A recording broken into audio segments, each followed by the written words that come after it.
As we're coming up to the end of the year and looking ahead to 2026 and beyond, can you truly say that your business and organization, maybe even your industry and sector, is truly fit for purpose for what the future holds? I'm here in Melbourne today, and I'm speaking at an event tomorrow for a group of libraries about how to build a culture of change and innovation in their libraries. And I was telling somebody about this last week, and he said, libraries? Why do libraries have to be innovative? And I said, have you been to your local library recently? Libraries are so different from the way that they were when I was at school and uni. You might remember those days when you'd go into a library, you had to be completely silent. If you even whispered to the person next to you, you'd get a stern shh from the librarian or from other patrons. But libraries have transformed now. They're community hubs. So if you go into your local library, there's likely to be kids running around. There's a noise everywhere. People are allowed to speak. Students go in and they're allowed to have little study groups. My local library last week had one of the local schools. They invited them in to sing Christmas carols for the patrons there. And there are activities that go on during the week.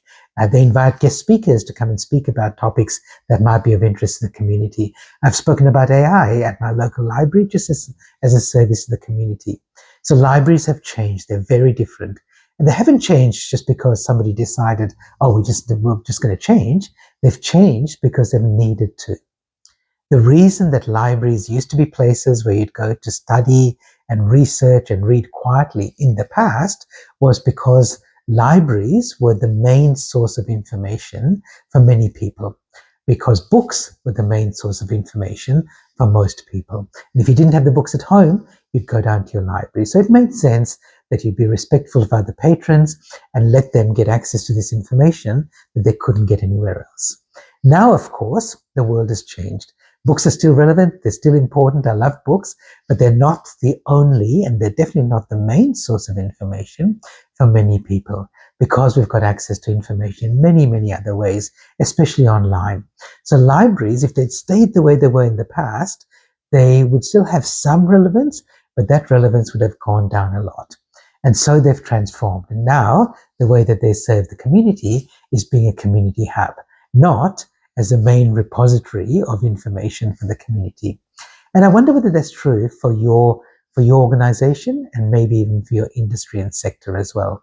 I see so many organizations, even whole sectors, who are still trying to operate in a way that was fit for purpose for the past, but is no longer fit for purpose in the future. And one of the most important skills that we need for the future is the skill of letting go. Letting go of things that were useful to you in the past, but might not be useful for you in the future. I'm not saying that everything in the past is irrelevant, but I'm also saying that everything in the past is not automatically relevant for the future.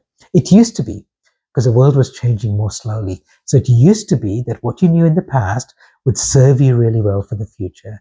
But increasingly, that's not true anymore. And you've got to have the skill of being able to let go of things that aren't going to serve you well in the future. It's one of the most important skills for being future ready, both as an individual in your personal life and in your professional role, and also for you in your workplace, especially if you're a leader or a manager. I'm going to talk about this in my online presentation about future ready skills that's coming up soon. It's free, it's public, it's open to everybody. So please come along. It's open to everybody, and you'll get value both for your personal life and for your professional life as well. I'm sure you'll get value from it. I'll see you in the future.